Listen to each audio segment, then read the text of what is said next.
राधे राधे भक्तों, कैसे हैं आप लोग।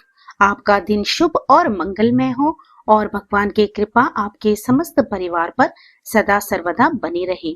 आज आप रसपान कीजिए कार्तिक मास महात्म्य के 15वें अध्याय का।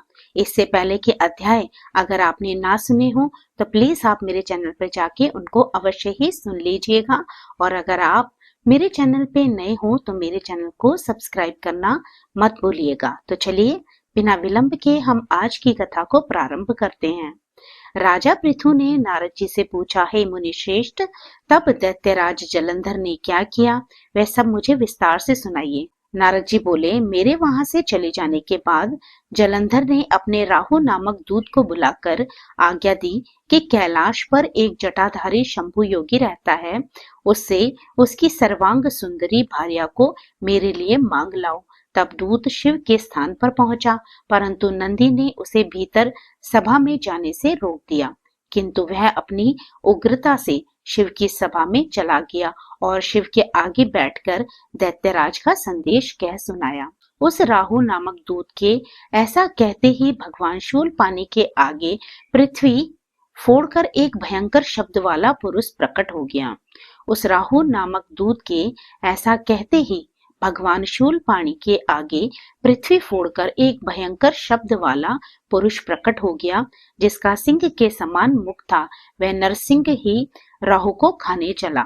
राहु बड़े जोर से भागा, परंतु उस पुरुष ने उसे पकड़ लिया। उसने शिवजी की शरण ले अपनी रक्षा मांगी। शिवजी ने उस पुरुष से राहु को छोड़ देने को कहा, परंतु उसने कहा, मुझे बड़ी जोर की भूख लगी है, मैं क्या खाऊं।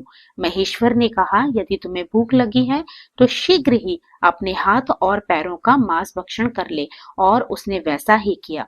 अब केवल उसका सिर शेष मात्र रह गया।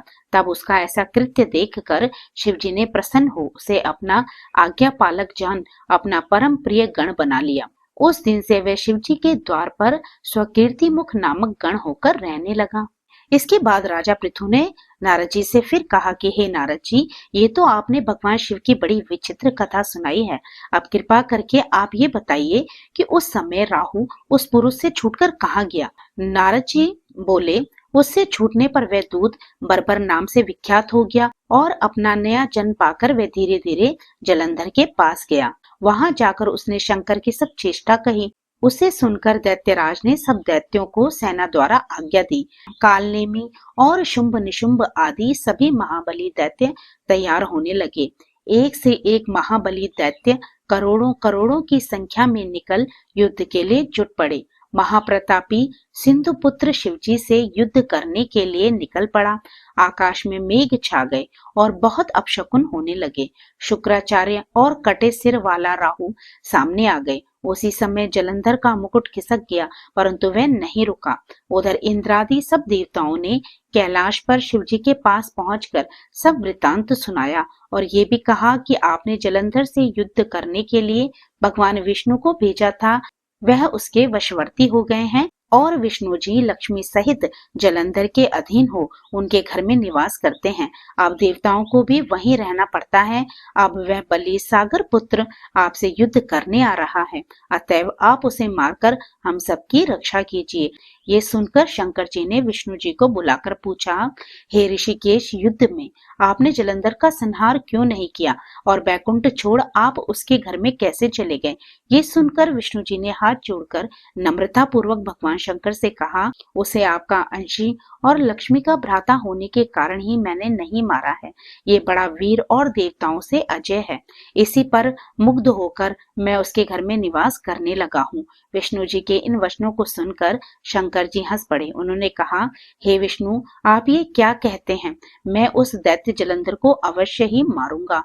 अब आप सभी देवता जलंधर को मेरे द्वारा ही मारा गया जान अपने स्थान को जाइए। जब शंकर जी ने ऐसा कहा तो सब देवता संदेह रहित होकर अपने स्थान को चले गए। इसी समय पराक्रमी जलंधर अपनी विशाल सेना के साथ पर्वत के समीप आ कैलाश को घोर सिंहनाद करने लगा। दैत्यों के नाद और कोलाहल को सुनकर शिवजी ने नंदी आदि गणों को उससे युद्ध करने की आज्ञा प्रदान की। कैलाश के समीप भीषण युद्ध होने लगा। दैत्य अनेकों प्रकार के अस्त्र शस्त्र बरसाने लगे। भैरी, मृदंग, शंख और वीरों तथा हाथी घोड़ों और रथों के शब्दों से शाब्दित हो पृथ्वी कांपने लगी। युद्ध में कटकर मरे हुए हाथी घोड़े और पैदलों का पहाड़ लग गया। रक्त मांस का कीचड़ उत्पन्न हो गया। दैत्यों के आचार्य शुक्राचार्य जी अपनी मृत संजीवनी विद्या से सब दैत्यों को जिलाने लगे। ये देखकर शिव जी के गण व्याकुल हो गए और उनके पास जाकर सारा वृत्तांत सुनाया। उसे सुनकर भगवान रुद्र के क्रोध की सीमा न रही।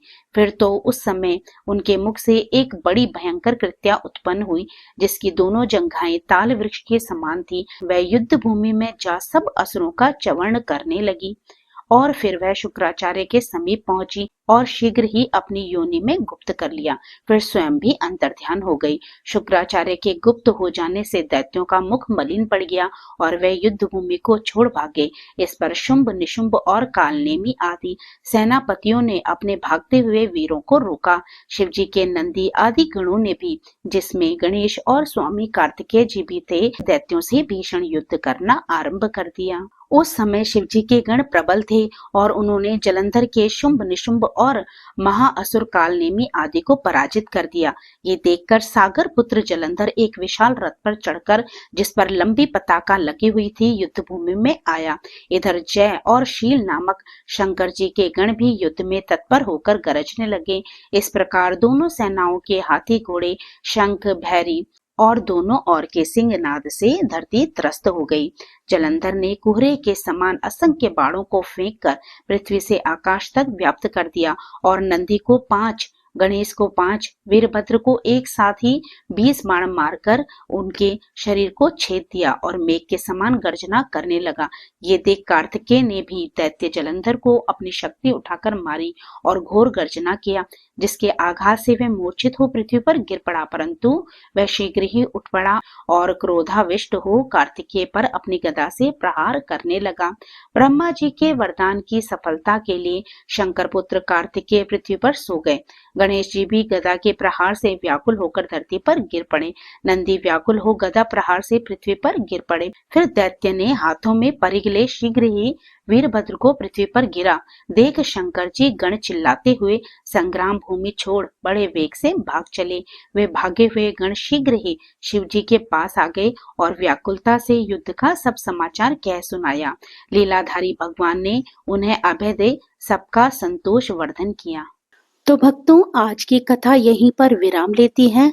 इससे आगे की कथा में क्या हुआ ये आप कल श्रवण करेंगे।